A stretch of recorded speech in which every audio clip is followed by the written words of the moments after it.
Bonjour à tous, bienvenue dans votre Mag Essonne sur Sensation. Aujourd'hui, mon invité est Alexandre Touzé. Bonjour. Bonjour. Vous êtes vice-président du département de l'Essonne, délégué à la sécurité. Et ces derniers temps encore, notre département est le théâtre de violences.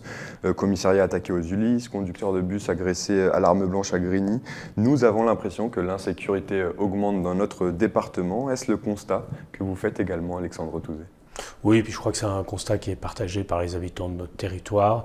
Il voit à la fois une montée sur le spectre bas des incivilités, des dégradations, et sur le spectre haut des faits extrêmement graves, des attaques au mortier vers les commissariats, des policiers qui sont nommés sur des sites internet avec leurs photos, des rixes avec deux jeunes extrêmement jeunes, à 14 ans, tués dans notre département au début de l'année. Donc ces phénomènes sont là et je pense qu'il ne faut pas fermer les yeux. Alors la sécurité n'est pourtant pas une compétence du département. Pourtant, vous avez bien été désigné vice-président à la sécurité en 2015. Pourquoi la majorité départementale avait fait ce choix ? Alors il y a eu un premier choix en 2015 où nous avons signé avec l'État un projet autour de la prévention de la délinquance, projet qui était en cours d'exécution. La précédente majorité n'avait pas souhaité. Nous nous sommes tout de suite associés, même si on était à terme de ce plan. Nous avons souhaité son évaluation et nous avons, à partir de 2018, créé une délégation, créé un service pour accompagner ceux qui sont en priorité en charge de ce dossier, à savoir les maires pour la prévention de la délinquance et l'État pour la sécurité. Et nous avons aussi créé au sein de l'Assemblée des départements de France, une association qui réunit tous les départements de France, un groupe de travail que je préside pour essayer de piocher dans tous les départements les bonnes idées et échanger entre nous, parce qu'on voit bien que ce phénomène n'est pas qu'essonnien, même s'il est assez prégnant en Essonne. Il fallait prendre toutes les bonnes idées là où on pouvait les trouver. Alors vous aviez établi un plan de sécurité départementale. Qu'est-ce qu'un département peut apporter en plus que l'État, que les communes en matière de sécurité ? Alors en fait c'est déjà, et c'est ce qui nous manque aujourd'hui, notamment sur le sujet des rixes, mais aussi sur le sujet de la prostitution des mineurs, sur d'autres sujets, les violences faites aux femmes, c'est d'abord un diagnostic de la situation. On voit bien que l'État est assez dépourvu, n'a pas toutes les données, parce que les données judiciaires ne constituent qu'une partie de données. On voit quand on fait des études de victimation que en fait les faits sont beaucoup plus importants. Les faits réels sont beaucoup plus importants que les faits qui sont judiciarisés. Et donc c'est le croisement des données. Le département a 100 collèges, développe des services publics à travers ses maisons des solidarités, ses PMI. On a donc déjà beaucoup de données qu'on peut partager avec les communes. Et c'est à partir d'un bon diagnostic qu'on peut agir. Alors avec cette expérience de terrain en Essonne, en tout cas, vous avez rédigé un plan d'urgence pour la sécurité. Alors selon vous, notre département est l'exemple d'une petite France. Alors pourquoi ? Parce que justement, notre département concentre à la fois toutes les richesses et toutes les faiblesses. On a des villes qui sont inscrites depuis longtemps dans des problématiques de politique de la ville. Je pense à Corbeil, je pense à Évry-Courcouronnes, je pense aux Ulysses. Pour les rixes, je pense à la rive droite de la Seine. Et puis il y a aussi le sud où nous nous situons, des terres agricoles, et puis il y a aussi des espaces périurbains, des villes moyennes, des villes dortoirs. On est dans une Essonne extrêmement diverse et donc on concentre chez nous en fait la diversité des problèmes, encore une fois, de la petite dégradation aux faits les plus majeurs.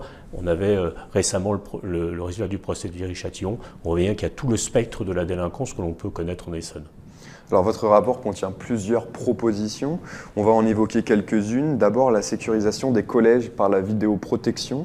L'Essonne est le département francilien qui dénombre le plus de rixes entre jeunes. Parmi elles, un nombre important concerne donc les jeunes. On a eu l'exemple dernièrement aux abords du collège de Saint-Chéron, dans la partie plutôt sud du département. La vidéoprotection, c'est une mesure qui peut augmenter la sécurité ou c'est plutôt un outil pour aider la justice à faire son travail ?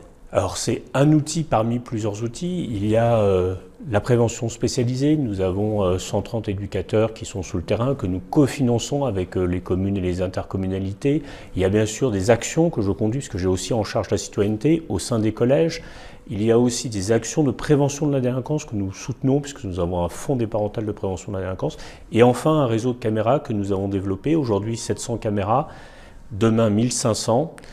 relié à un centre de visionnage urbain à Évry, qui nous permet aussi d'avoir un déport vers les gendarmes, vers les polices, s'il y a une situation extrême qui nécessite l'intervention. Donc ce n'est pas simplement sur réquisition judiciaire, on n'est pas que dans l'enregistrement, on peut être dans cette phase-là s'il y a un fait pour, j'allais dire, retracer un parcours, retracer des faits, mais on est aussi dans la prévention, c'est-à-dire dans la capacité, quand il y a une alerte, de renvoyer aux gendarmes ou aux policiers les images et donc de pouvoir intervenir le plus rapidement possible.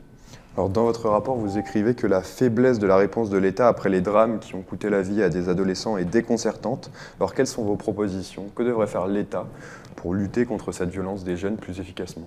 Alors, on voit qu'il y a une forme de radicalisation de la jeunesse, et quand je dis radicalisation, je ne vise pas uniquement la jeunesse, qui est une sorte d'admission de la violence pour faire passer ses idées ou ses revendications ou ses désirs.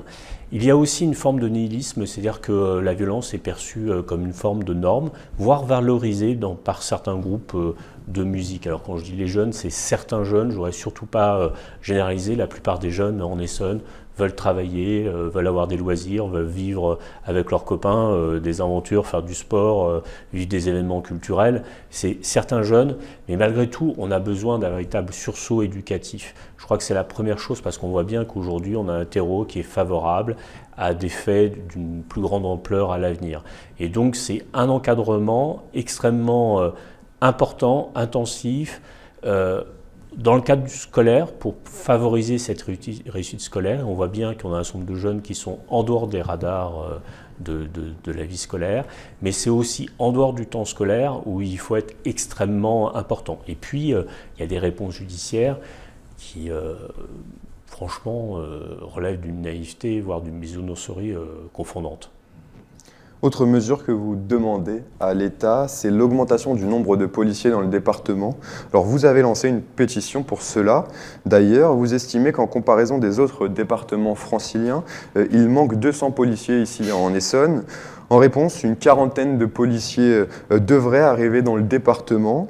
14 seront affectés à la circonscription d'Évry-Courcouronnes, 13 à celle de Sainte-Geneviève-des-Bois et 11 pour le Val-d'Hier. Qu'en pensez-vous? Alors, moi, tout renfort venu en Essonne est bienvenu et je le salue naturellement. Ce qu'il faut, c'est étudier ces renforts par rapport au départ, parce que vous savez que nous sommes dans un département qui a du mal à retenir ses effectifs, parce qu'on est dans un département difficile pour les policiers. Ils me disaient récemment qu'ils habitaient parfois à 10-15 km de leur lieu d'exercice, tellement ils avaient peur parfois pour leur famille. Et donc, il y a des départs vers des départements, on va dire, plus tranquilles ou plus agréables vers le littoral. Et donc, c'est par rapport à ce flux entrée-départ qu'il faut étudier ces chiffres, d'une part. Et d'autre part, je pense qu'on a deux phénomènes à combler. On a un retard par rapport aux autres départements franciliens, mais qui ne date pas de 3 ans, 4 ans, 5 ans. Ça fait 15 ans que ce retard se creuse tranquillement. Donc c'est pour ça que je ne jette pas forcément la pierre à ce gouvernement. Ça concerne plusieurs gouvernements. Et puis on a, comme partout ailleurs, une délinquance qui explose et la nécessité de renforcer les équipes pour faire face à ces nouvelles formes de délinquance. Alors quel regard, vous avez parlé du gouvernement, vous portez sur le quinquennat du gouvernement d'Emmanuel Macron en matière de sécurité? Alors, je prends souvent l'image d'un coureur de 400 mètres, si vous voulez. Et le problème, c'est que, au fond, en ce moment, on est en train de courir les 100 derniers mètres. Mais les 300 premiers mètres, les 3 premières années, les 3-4 premières années du quinquennat, en fait, la question de la sécurité et de la justice a été un impensé.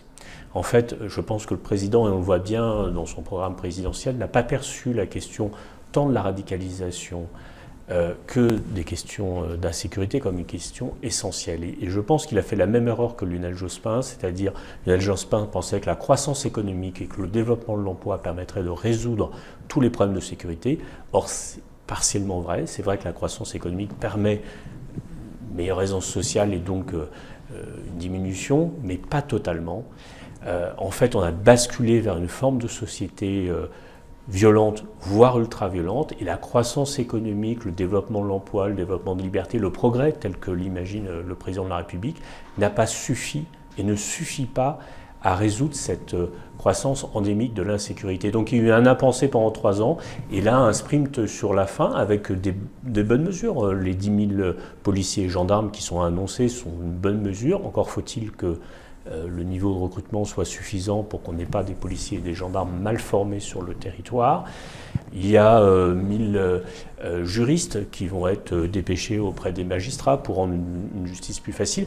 Des bonnes mesures, mais qui arrivent vraiment à la fin du En tout cas, la sécurité sera un enjeu majeur en 2022. Merci Alexandre Touzet d'être venu sur Sensation dans le MAC. Je rappelle que vous êtes vice-président de l'Essonne en charge de la sécurité. Vous pouvez retrouver cette émission en podcast audio et vidéo sur notre site ou sur notre application Radio Sensation.